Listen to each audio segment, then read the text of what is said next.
दिनै बाक्सा जिल्लानि सिङाव थानाय गबरथना दखरा एबसुनि बानजायनायाव दखरा एबसुनि आफादगिरि मुस्रि चन्दन मुसाहारि बिथांनि मासि दैदेननायाव कुस्राबारि बर' गोजौ फरायसालियाव सानसेनि हाबाफारिजों थाखो 8, 9 आरो 10 थाखोनि फरायसाफोरनि खन्थाइ आवरायनाय आरो बाथ्रा दान्थेनाय बादायलायनाय हाबाफारि लानाय जायो। मख'नो गोनांदि बे हाबाफारियाव बाहागो लादों फारियै बाक्सा जिल्ला एबसुनि थुनलाइयारि नेहाथारि मिथिंगा राजा बसुमतारी, आखान्थि आरिमु नेहाथारि कमल स्वर्गियारी, सालबारि जिल्ला बर' थुनलाइ आफादनि आफादगिरि मुस्रि डम्बरुधर बसुमतारी, गबरथना गुदि बर' थुनलाइ आफादनि आफादगिरि मुस्रि आलाराम गयारी, कुस्राबारि बर' गोजौ फरायसालिनि गाहाय फोरोंगिरि मुस्रि दिलीप औवारी आरो दखरानि गोबां दैदेनगिरि बिथांमोना बाहागो लानानै हाबाफारिखौ मेहेरगोनां खालामो।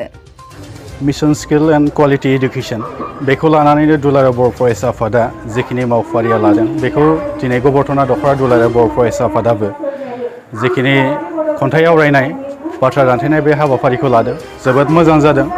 जेरावहाय COVID-19 नि जिखिनि नेमखान्थि बेखौ फालिनायनि गेजेरजों दिनै फरायसाफोरा बोरै साक्सेस जानांगौ आरो बोरैहाय बादायनांगौ आरो दिनै मोनथिगौ जोङो बादायालासिनो लाइफआवहाय खुनु माने साक्सेस जानायनि गुबुन लामा गैया। जिउ जोबजासिम जों कम्पिटिशन खालामनानैनो जोङो जिउखौ खुंनो गोनां जायो।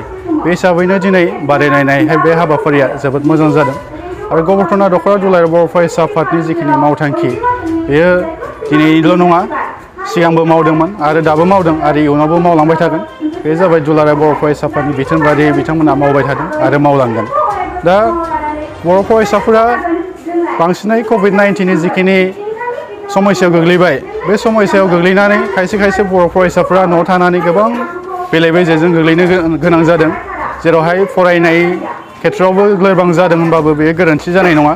किसुमाना अनलाइन थादों, अनलाइन थानायावबो किसुमाना जिखिनि अनलाइन थानांगौ बेनि नेम निथिखौ बारनानै जिखिनि फरायनाय लिरनाय बे जायाखै। दा बेनि गेजेरावबो दिनै जिखिनि बादायलायनाय लाबाय बे हाबाफारिनि गेजेरजों जथेस्थ' साक्सेस जागोन, जाफुंसारगोन बेवहाय आंहा मोनसे फोथायनाय दं आरो मिजिं दं। साबायखर दुलाराय बर' फरायसा आफाद गबरथना दखराया दिनै गावनि दखरानि बेन्दोङाव थानाय गोजौ फरायसालिफोरनि थाखो 8, 9 आरो 10 नि फरायसाफोरखौ लानानै खन्थाइ आवरायनाय आरो बाथ्रा दान्थेनाय जि बादायलायनाय हाबाफारि लादों नैबे कुस्राबारि बर' गोजौ फरायसालियाव बेयो जोबोद बाख्नायथाव जादों। मानो होनना बुङोब्ला दिनै कभिडनि थाखाय गथ'फोरा न' थानानै सोलोंथाइजों जेबो सोमोन्दो गैयै अबस्थायाव दङ। दा बे दासिमबो फरायसालिफ्रा माब्ला खुलिगोन बियो थिग माने सरकारा बिथोनखौ होनो हानाय बेखौ जों पर्यायखौ नुनो मोनाखै। थेवबो बिनि गेजेराव फरायसाफोरनि गेजेराव जे सोलोंथाइनि सांग्रांथि बे सांग्रांथिखौ नैबे हाबाफारिनि गेजेरजों एसेब्लाबो लाबोनो हागोन बेखौ जोङो नुना मोन्दों।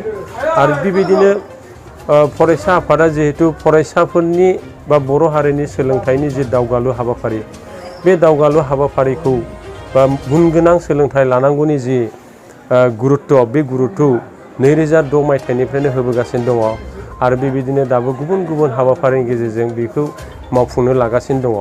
दिनै गबरथना दखरा दुलाराय बर' फरायसा आफादाबो बेबायदि हाबाफारिखौ लानाया दिनै कभिडनि दिनाव फरायसाफोरनि गेजेराव एसेब्लाबो सांग्रांथिखौ आरोबाव फिन सोलोंथाइनि फारसे लाबोफिननो हागोन होननानै आं सान्दों। आरो बेबायदिनो जुदि जोंनि फरायसालिफोरा जुदि बावैनो जुदि खुलिमारोब्ला बिनि गेजेरजोंनो आरोबाव गुबुन हाबाफारि जुदि लाबावब्ला जोंनि जि सोलोंथाइयाव दावगानांगौनि जि थांखि बे थांखिया लासैनो बियो आरोबाव जोंनि गेजेराव फैफिनगोन बेखिनिखौ जों आसा खालामनो हायो आरो।